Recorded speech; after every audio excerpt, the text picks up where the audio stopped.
Tu palabra es como aceite sobre mis heridas. Estás escuchando La Palabra de Verdad con el pastor Martín Portillo. Y el calor en el invierno. Tu palabra.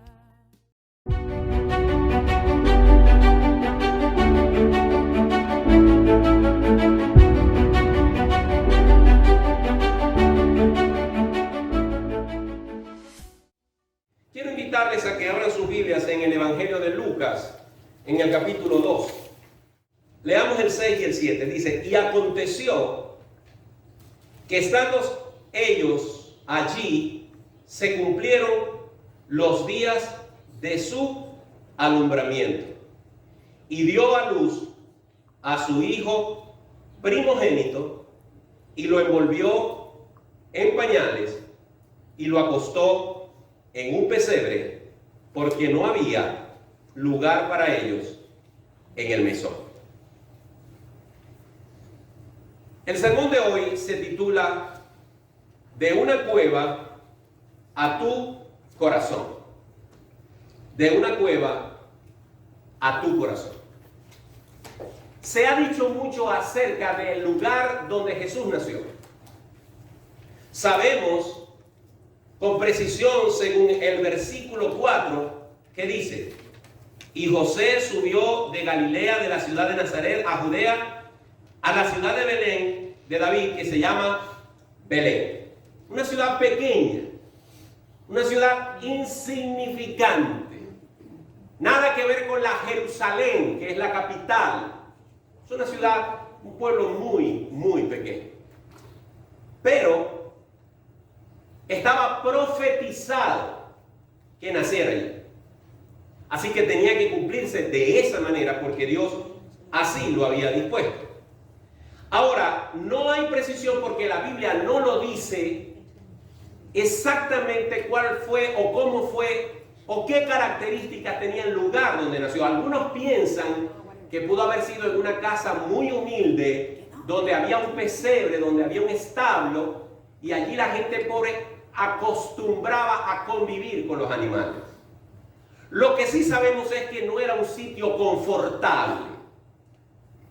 Pero la mayoría de los libros y estudios y tradición dicen que muy posiblemente Jesús nació en una cueva donde también se acostumbraban a labrar en la roca este tipo de cavidades para meter allí los pesebres donde los animales comían. No era poco común este tipo de cuevas en esos lugares, y muy probablemente, no hay certeza de ello, allí nació Jesús. Pero también cuando Jesús murió en la cruz del Calvario, dice la palabra de Dios que pidieron su cuerpo. José de Arimatea pidió su cuerpo y lo llevó a una cueva, a un lugar donde se enterraban o se colocaban a las personas muertas, se sepultaban, pero en una roca que había sido labrada, y allí adentro habían varios lugares, eran unas especies de estantes donde se podían poner varios cuerpos, pero ese lugar en particular estaba estrenándose con Jesús. Fue el cuerpo de Jesús el que estrenó ese mausoleo que tenía allí José de Arimatea. Es decir, la cueva, un lugar muy pequeño, un lugar labrado en la roca, un lugar muy rústico, fue el lugar de nacimiento del Hijo de Dios, así como el lugar de su sepultura y el lugar donde se levantó victorioso de la muerte. Amén. Jesús nació en una cueva, resucitó en una cueva, pero el propósito de Jesús es vivir en tu corazón. El propósito de Jesús es estar sentado en el trono de tu corazón. Amén. Por eso hoy el sermón se titula De una cueva a tu corazón. Y en el boletín van a conseguir un pequeño esquema que les va a permitir recordar este sermón. También completar algunas frases y algunas citas bíblicas que nos van a ayudar en el desarrollo de estos 5 puntos muy breves, pero muy especiales, que nos van a enseñar cómo el Señor se desprendió de toda su gloria para nuestra salvación. En el pasaje que acabamos de leer, en especial en el versículo 7, refiriéndose a María, dice el verso 7, y dio a luz a su hijo primogénito. Es muy importante hacer una diferencia entre la palabra unigénito y primogénito. Si usted es el único hijo de sus padres, la única hija de sus padres, usted es el unigénito, hijo de sus padres. Pero si usted es el mayor de los hermanos, usted es el primogénito o primogénita de sus hermanos. Jesucristo es el unigénito Hijo de Dios. Lo dice la palabra de Dios en Juan capítulo 1, verso 14. Y aquel verbo fue hecho carne y habitó entre nosotros y vimos su gloria como del unigénito del Padre, lleno de gracia y de verdad. Mi querido hermano, mi querido amigo, Dios no tiene hijos. Dios tiene un solo hijo.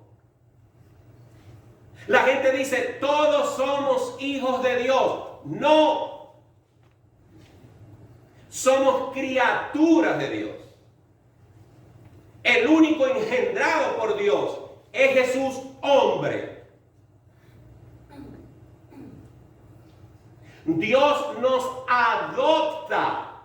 Dios nos recibe. Dios nos convierte en sus hijos cuando venimos a los pies de Jesús. Entonces Jesús allí deja de ser el unigénito para convertirse en el primogénito de muchos hermanos. Observe lo que dice Romanos 8:29. Porque a los que antes conoció, también los predestinó para que fuesen hechos conformes a la imagen de su Hijo, para que Él sea el primogénito entre muchos hermanos.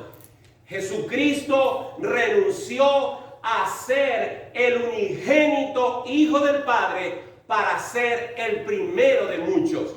Jesucristo renunció a su exclusividad de ser el único Hijo de Dios para que tú y yo, que éramos criaturas, que éramos creación, ahora podamos llamar a Dios Padre y Él nos pueda llamar hijos.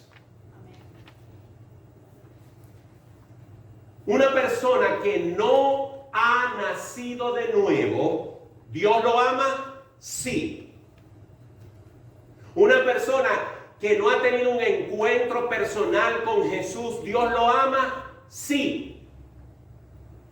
Una persona que está condenada en sus delitos y pecados, ¿Dios lo ama? Sí.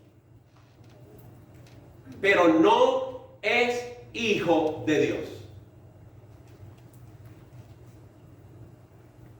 La única forma de cambiar esa condición es por medio de Jesucristo, quien siendo el unigénito Hijo del Padre, vino y se entregó por nosotros para que nosotros podamos ser ahora hijos de Dios. Juan 1, 11 y 12 dice, a los suyos vino y los suyos no le recibieron, mas a los que le recibieron, a los que creen en su nombre, les dio la potestad de ser hechos hijos de Dios. Amén. Gloria a Dios.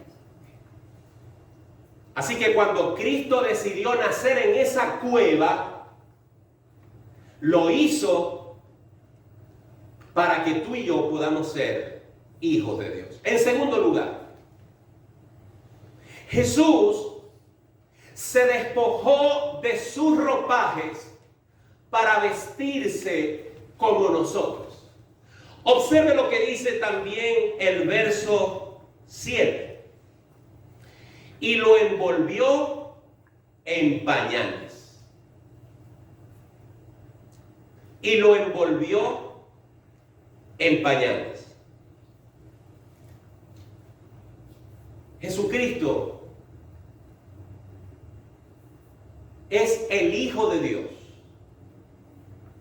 Y antes de hacerse carne, sentado en su trono de gloria, con sus ropajes eternos, renunció a toda esa gloria, a toda esa majestad, a toda esa vestimenta celestial, para desnudarse y hacerse un niño frágil en los brazos de una mujer llamada María. Yo quiero que usted contemple este cuadro. El creador del universo, el dueño de las galaxias, el Señor sempiterno y todopoderoso, sentado en su trono de majestad, se levanta, se quita sus ropajes y se hace hombre y nace del vientre de una mujer sin absolutamente nada, como tú y como yo, frágil y desnudo, al punto que María tuvo que arroparlo con unas tiras de tela que eran los pañales de la época. Toda su gloria la dejó para que tú y yo podamos vestirnos de su justicia. Apocalipsis 1:13 nos describe cómo está vestido el Señor. Dice, y en medio de los 7 candeleros, a uno semejante al Hijo del Hombre, vestido de una ropa que llegaba hasta los pies y ceñido por el pecho con un cinto de oro. Pero ¿qué dice primera carta del apóstol Pedro en el capítulo 2, en el verso 24? Primera carta del apóstol Pedro, capítulo 2, versículo 24. Quien llevó él mismo nuestros pecados en su cuerpo sobre el madero, para que nosotros, estando muertos a los pecados, vivamos a la justicia, y por cuya herida fuisteis sanados.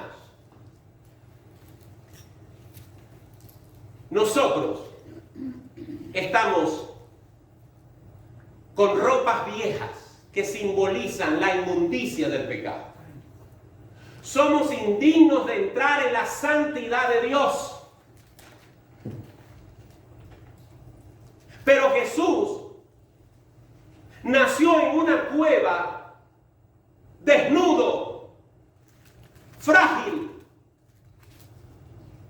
en una noche fría, para que María lo pudiera envolver en unos pañales, para luego ir a la cruz del Calvario.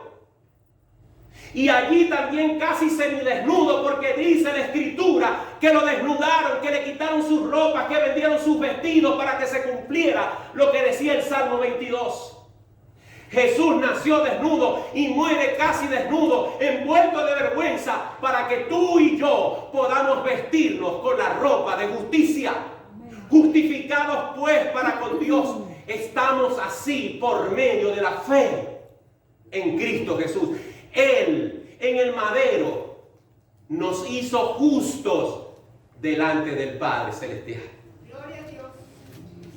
El que no cometió pecado, por nosotros fue hecho pecado, para que nosotros podamos ser hechos justos delante de Dios. Amén. Se despojó de sus ropajes para vestirse de nuestra maldad, de nuestra culpa, y pagar por ella. Y para que nosotros podamos vestirnos con ropas limpias. Como dice la Escritura en Apocalipsis, ¿quiénes son estos los que han lavado sus ropas en la sangre del Cordero. Si has creído en Cristo Jesús, aunque Satanás a veces te ponga en tu mente o en tu corazón que eres indigno de Dios, si has creído de corazón, la sangre de Cristo te limpia de todo pecado y te hace justo delante de Él. Amén. No permitas que Satanás te culpe y te señale y ponga dudas en tu corazón si has creído genuinamente en Jesús como tu Señor y tu Salvador. Jesús nació en una cueva para entrar a tu corazón. Se levantó de su trono para entrar en corazones inmundos. Observe el versículo 7, donde hemos estado leyendo en Lucas capítulo 2. En el verso 7 dice: y lo acostó en un pesebre. Pesebre no es eso que ustedes ven allí. Eso es el nacimiento. Pesebre no es la enramada. Pesebre no es la cueva. Pesebre es una sencilla pieza de madera donde se colocaba el heno y donde los animales venían a rumiar su comida. Allí en ese pesebre, de una madera vieja, quizás floja, lleno de pajas, reposó el glorioso Hijo de Dios. Y uno de los pasajes más maravillosos de la Biblia que describe eso es Filipenses 2, verso 5. Haya pues en vosotros este sentir que hubo también en Cristo Jesús, el cual siendo en forma de Dios, no estimó el ser igual a Dios como cosa que aferrarse, sino que se despojó a sí mismo, voluntariamente. Cuando tú estabas perdido en tus delitos y pecados, sin esperanza alguna de ser salvo, Jesús tomó la iniciativa, se puso de pie y dijo: yo voy a resolver esto. Se levantó de su trono. Pudo haber escogido nacer en Jerusalén. Pudo haber escogido nacer en una familia noble. Pudo haber escogido nacer en una cuna de oro. Pero él escogió nacer en el lugar más humilde, en el lugar más inmundo, en el lugar más antihigiénico, donde puede nacer un bebé, en un pesebre donde comían los animales. Por eso dice la Biblia que él se humilló por ti y por mí. Para que tu corazón, que es tan o más inmundo que ese pesebre, para que tu mente, que tiene pensamientos inicuos delante de Dios, para que tu carne, que es pecadora, para que tu vida, que por naturaleza es desobediente, dice la palabra de Dios que estamos perdidos en nuestros delitos y pecados, para que tu corazón, lleno de injusticia, de lascivia, de maldad, de mentira, de rencores, de envidia y de tantas otras cosas más inmundas, Jesús puede entrar allí, nacer en tu corazón y hacerte una nueva criatura. Amén.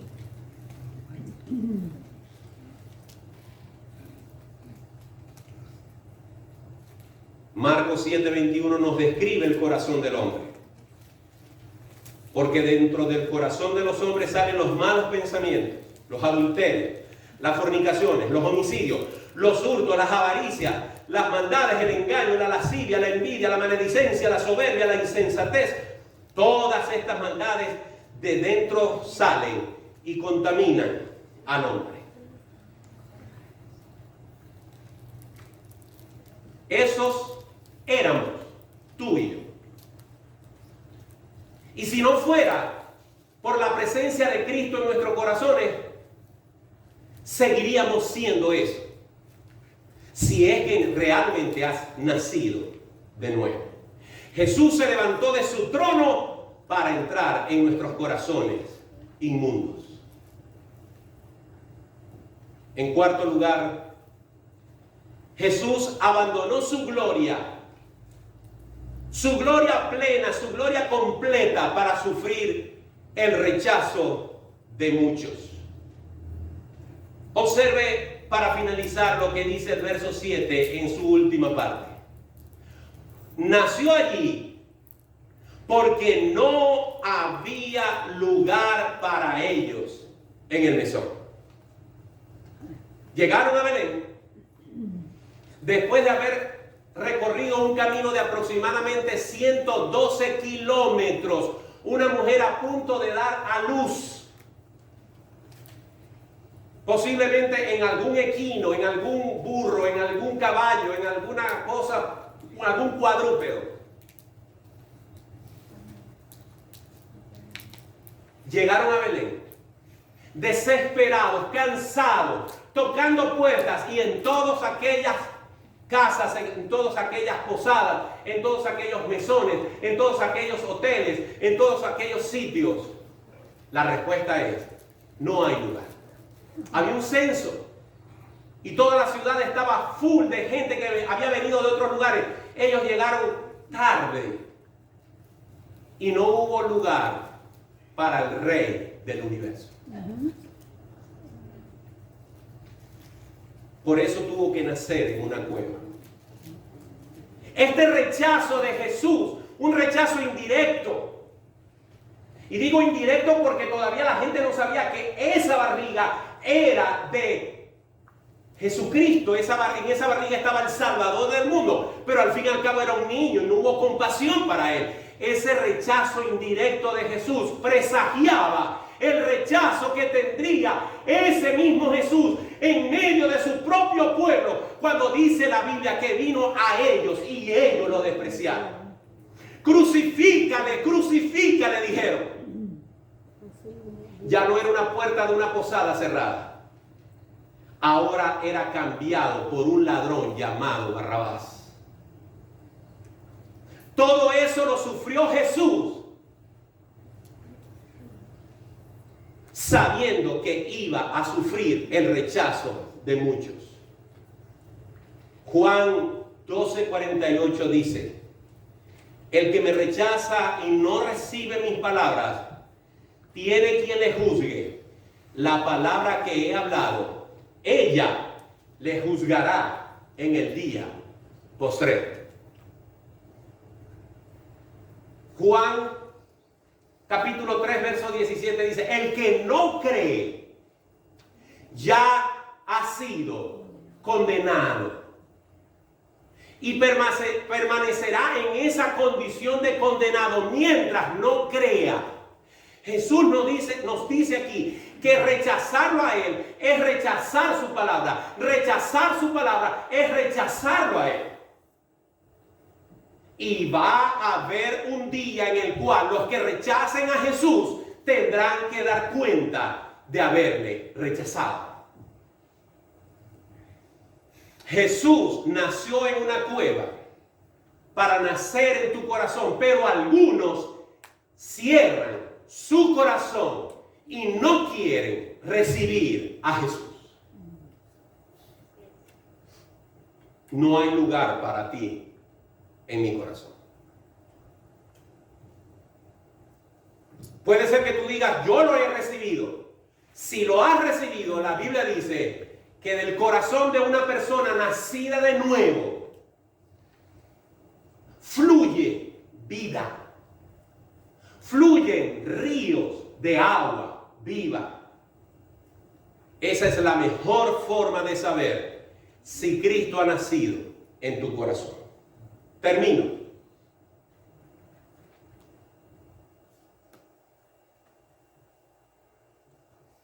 Jesús vino no para que tengamos el mes más bonito del año.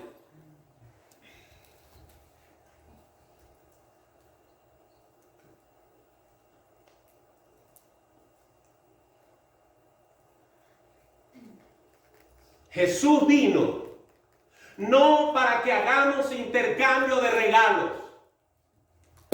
ni para que nos reunamos en nuestras casas en torno a fiestas y comidas.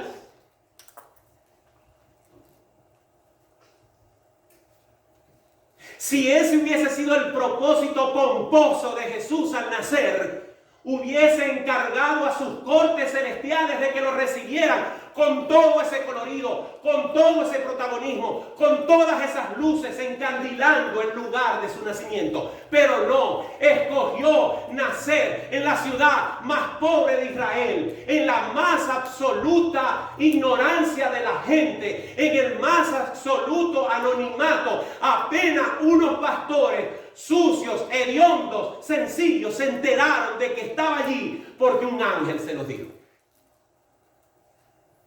Él nació en una cueva porque el palacio donde Él quiere habitar y reinar es en tu corazón. Amén. Gloria a Dios. Él cambió su trono de gloria para sentarse en el lugar que tú más amas en tu vida, que es el centro de tu propia alma. Él quiere que Él sea el centro de tus pensamientos, de tus deseos, de tus anhelos.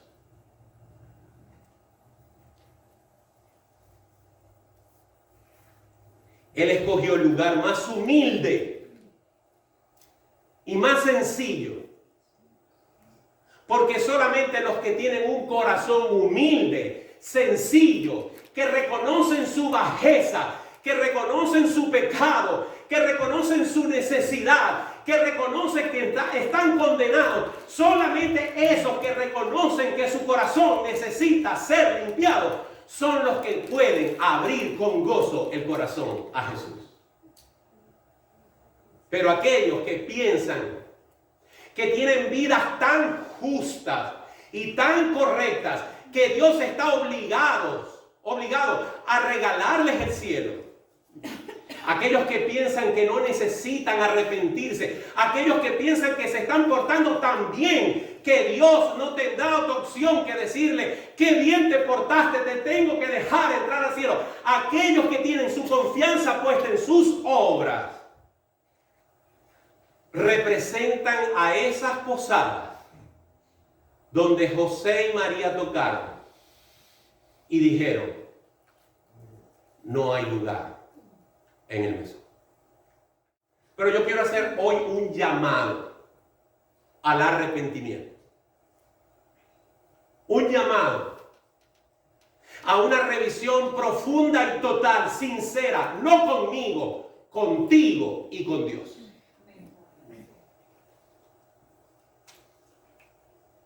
Yo quiero que entiendas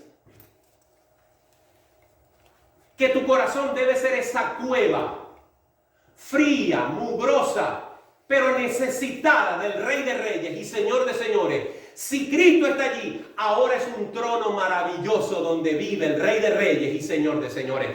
Pero si aún Jesús no está sentado en el centro de tu corazón, si aún no has experimentado a Jesús como el Señor y Salvador de tu vida, si Él no ha nacido en tu corazón, si tú no has nacido de nuevo, hoy es el día en el cual Jesús quiere pasar de la cueva a tu corazón. Pero tú tienes que abrir la puerta. Inclina tu rostro.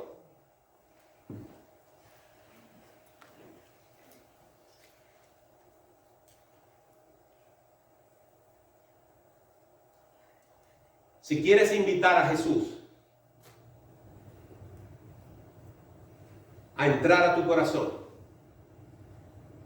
si quieres salir esta mañana, esta tarde de aquí, salvo, como una nueva criatura, con la certeza de la salvación en tu vida, si lo quieres hacer, repite conmigo esta oración de todo corazón. Padre Celestial,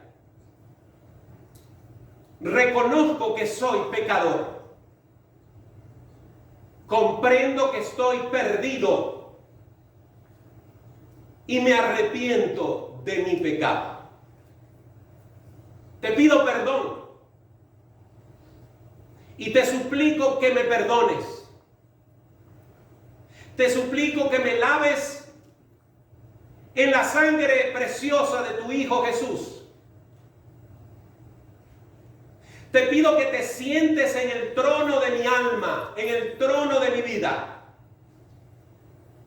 Creo en ti como el único y suficiente Salvador de mi vida. Lo creo. Lo pido en el nombre de Jesús. Amén. No hemos terminado. Ahora quiero